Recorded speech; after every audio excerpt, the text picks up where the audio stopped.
नमस्कार दर्शक बंधु मो रुचि आपण को स्वागत करुच्ची मोर यूट्यूब चैनल ओडिया झील रुचि को। आज हूँ पवित्र शीतल षष्ठी जहाँ आम शिव पार्वती बह बोली मानि था। शिव पुराण अनुसार प्रत्येक वर्ष ज्येष्ठ मास शुक्ल पक्ष पंचमी तिथि रे शिव और पार्वती विवाह पर्व पालन कराए एवं यार परदिन षष्ठी तिथि रे हर पार्वती प्रत्यावर्तन शोभा यात्रा होता है जहाँ को आम शीतल षष्ठी कही था। दर्शक बंधु मैंने कौन रही शीतल षष्ठी पछर कहानी एवं यह केबे आरंभ करा एवं कहीं यार नाम शीतल षष्ठी होइछि। यह हेउछि सेही समयर कथा जेतेबेले देवी सती पिता द्वारा महादेव अपमान करा जाइथिला, जहाको कि माता सती सहजरे ग्रहण करि पारि नथिले। यहाको सहजरे ग्रहण न करि पारि यज्ञ कुंडरे निजर प्राण त्याग करथिले। फलरे महादेव सतींकर सही दग्ध शरीर को धरी एणे तेणे बुलुथिले एवं महादेव सही समय निजर भारसाम्य हराई बसिथिले। सही समय भगवान विष्णु द्वारा माता सतींकर दग्ध शरीर को खंड विखंड करा जाइथिला परम शिवंकर सती प्रति थिबा भल पाइबा कौनसी परिवर्तन नथिला।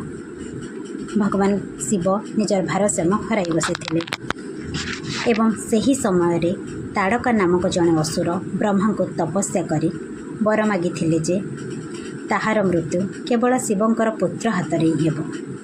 जेहेतु सही समय सती मृत्यु पर महादेव को अवस्था ठीक नथिला, से भाविला कि महादेवंकर कौनसी संतान हेबा असंभव। से निजको अमर भाविनेला। समस्त विश्व से तार आतंक करने को लगिला। यह देखि देवता माने मध्यम भयभीत होगा लगिले।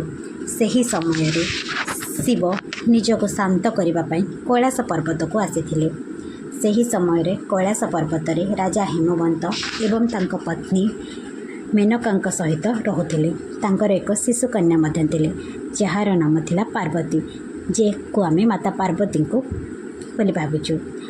माता पार्वती मध्य सतींकर एक स्वरूप कह जाए। माता पार्वती बाल्यकाल ही महादेव को भक्ति करुथिले।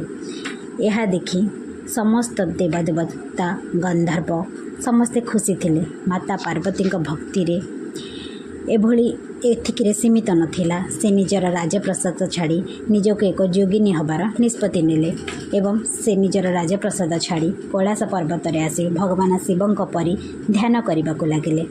दिने महादेव निजर रूप परिवर्तन करी एक साधुक रूप धारण करी माता पार्वती पाखक आसी भगवान शिवंक नाम रे बहुत किछि कहबाको लागिले।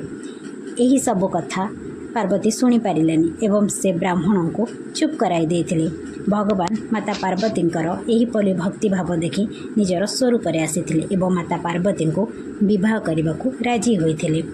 जेहेतु पार्वती को विवाह करने पर सती को हराई क्रोधरु शांत होइथिले।